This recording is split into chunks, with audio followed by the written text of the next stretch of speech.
जरा गौर से देखिए। ये कैसे फ्रीज हुआ हुआ, शीशा खोलो। उई आइस, हाँ खुल गया।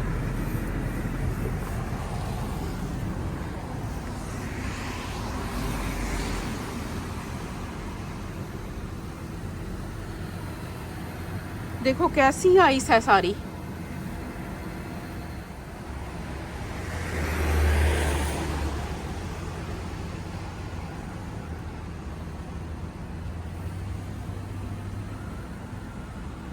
स्पार्कली आइस है सारी,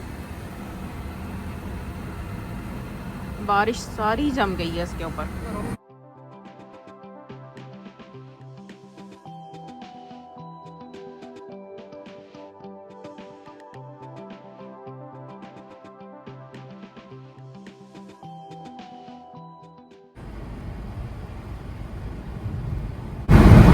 इतनी रात ही खराब कर दी हमारी इस बारिश ने। फ्रीजिंग रेन है राइट।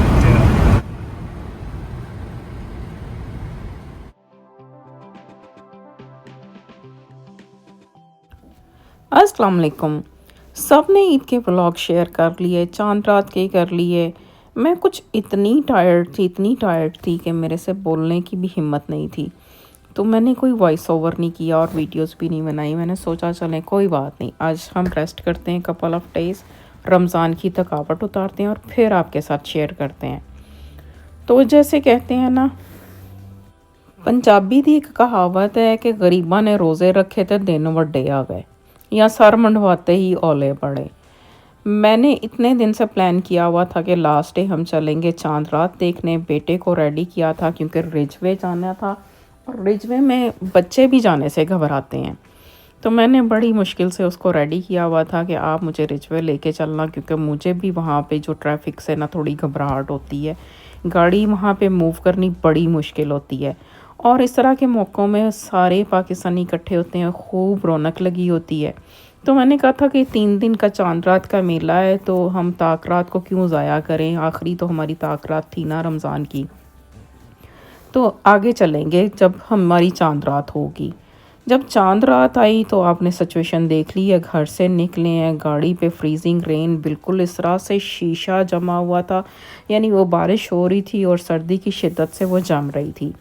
आज भी जब मैं ये वॉइस ओवर कर रही हूँ, हमारे बाहर स्नो पड़ रही है। ये अप्रैल 2 की दिन है। इतनी सर्दी है, मुझे समझ नहीं आ रही कि या रब्बुल इज़्ज़त हमारा समर कहीं लॉस्ट हो गया क्या, सारा किधर चला गया। हम समर का इंतज़ार कर रहे हैं और आप ये देख लें, ये हालात हैं। लोग जैकेट्स पहन के आए हुए हैं। रश तो फिर भी बहुत था, रेस्टोरेंट्स के अंदर था। यहाँ पार्किंग में आपको यह नज़र आ रहा होगा कि बेइंतहा लोगों की गाड़ियाँ थी खड़ी। पार्किंग मिलना मुश्किल होती है, यहाँ पे गाड़ी मूव करना मुश्किल होती है। पुलिस अलग से कंट्रोल पे होती है। कुछ हंगामे भी हो जाते हैं, कुछ गाड़ियाँ हिट भी हो जाती हैं। हमारे साथ भी किसी ने कोशिश की थी अंदर जो है हिट करने की, लेकिन अल्हम्दुलिल्लाह बचत हो गई। अब इरादा तो हमारा चांद रात देखने का था, खूब रौनक देखने का था, लेकिन यहाँ पे तो कुछ भी नहीं हो सारा पा रहा था। बस एक लिहाज से आप कह सकते हैं कि आउटिंग हो गई। यहाँ पे इतने हलाल रेस्टोरेंट हैं कि बंदे को समझ नहीं आता क्या खाएं और क्या ना खाएं। अब मैं बेटे को बोल रही थी कि अगर हम रिजवे आ ही गए हैं तो क्यों ना हम कुछ खा के चलें। अब रिजवे जाएं और खाए बगैर आ जाएं, ये तो बिल्कुल वही हिसाब है ना कि आप पाकिस्तान में बाज़ार में जाते हो, कोई चाट, कोई समोसा, कोई दही भल्ले, कुछ ना कुछ ज़रूर खाते हो। ये देखें, ये ट्रक के ऊपर स्क्रीन लगी हुई थी। तो यहाँ पे रिजवे में भी आप जब जाते हो तो कुछ ना कुछ खा के ना आना तो एक बहुत बड़ी ज़्यादती है। लेकिन वो बोलता है कि मामा नहीं रहने दें, क्योंकि गाड़ी पार्क नहीं होनी थी। फिर ये कि मैं जाती, बेटा गाड़ी में बैठता और हम अंदर से ऑर्डर करके लेके आते। तो हमने खैर डिसाइड हुआ कि नहीं। बारिश बहुत ज़्यादा हो रही थी, कुछ रेस्टोरेंट्स पे बहुत ज़्यादा रश था, कुछ खाली पड़े थे। ये सब यहाँ पे रेस्टोरेंट्स हैं और यहाँ पे रेस्टोरेंट्स खाने की बजाय लोग सिर्फ यहाँ पे हल्ला गुल्ला, हंगामा, पाकिस्तानी माहौल देखने के लिए आते हैं मोस्टली। रेस्टोरेंट्स में टेस्ट भी कोई इतना बहुत ज़्यादा हाई स्टैंडर्ड का नहीं है। अच्छे रेस्टोरेंट हैं, बैड नहीं है, लेकिन जितना यहाँ पे रश होता है वो वाला हिसाब नहीं है।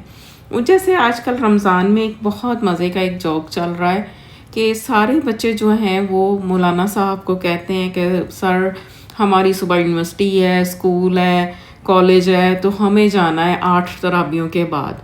और वहाँ पे तराबियाँ छोड़ के आ जाते हैं रिजवे में यमनी कॉफ़ी पे। यमनी कॉफ़ी शॉप कोई नई खुली है, उसकी बहुत ही ज़्यादा यहाँ पे हाइप है। ये एक थोड़ा सा आप व्यू देखें, ये सारे लाइन में रेस्टोरेंट्स ही हैं। जितने भी आप इसको ये शॉप के देख रहे हैं फेस, इसमें 99% रेस्टोरेंट हैं, बीच में इक्का दुक्का कोई बुटीक या कोई इस्लामिक चीज़ों का स्टोर है, बहुत ही कम बीच में दूसरी चीज़ें हैं। और बारिश में भी आप देखें लोग नहाते हुए आ रहे हैं। अब क्या करें, कनाडा का वेदर ही ऐसा है। अप्रैल आ गया, हमारी तो सर्दी ने ना जान छोड़ी है ना स्नो ने जान छोड़ी है। माइनस टेम्परेचर है, बाहर इतनी तेज़ हवाएं चल रही हैं जिसकी कोई हद नहीं। गार्बेज बिन रख के आए हैं तो वो गार्बेज बिन जो हैं वो उड़ गए हैं। और इतनी शदीद बारिश में भी मैंने देखा व्हील चेयर पे भी लोग थे, पैदल भी थे, जैकेट्स उनकी पानी से भीगी हुई सोख हुई थी और वो खूब मज़े कर रहे थे, फ़न कर रहे थे। यही अगर बारिश ना होती, स्नो होती, तो आपको बाहर भी रश ज़्यादा नज़र आता। स्नो जो होती है वो इतनी वेट नहीं होती, उसमें अब हम कपड़े गीले नहीं होते, उसको झाड़ दो और वो उतर जाती है। लेकिन बारिश या फ्रीजिंग रेन में हम गीले हो जाते हैं। तो अगर ये स्नो होती या ये ड्राई वेदर होता तो इस वक्त यहाँ पे आपको पाँव रखने की जगह ना मिलती। ये थोड़ा सा बाहर से मेन स्ट्रीट से इसका व्यू है।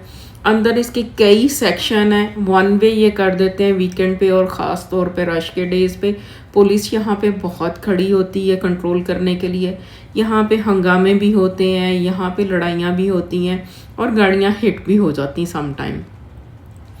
बच्चों का ही हौसला है कि वो यहाँ पे जाएं।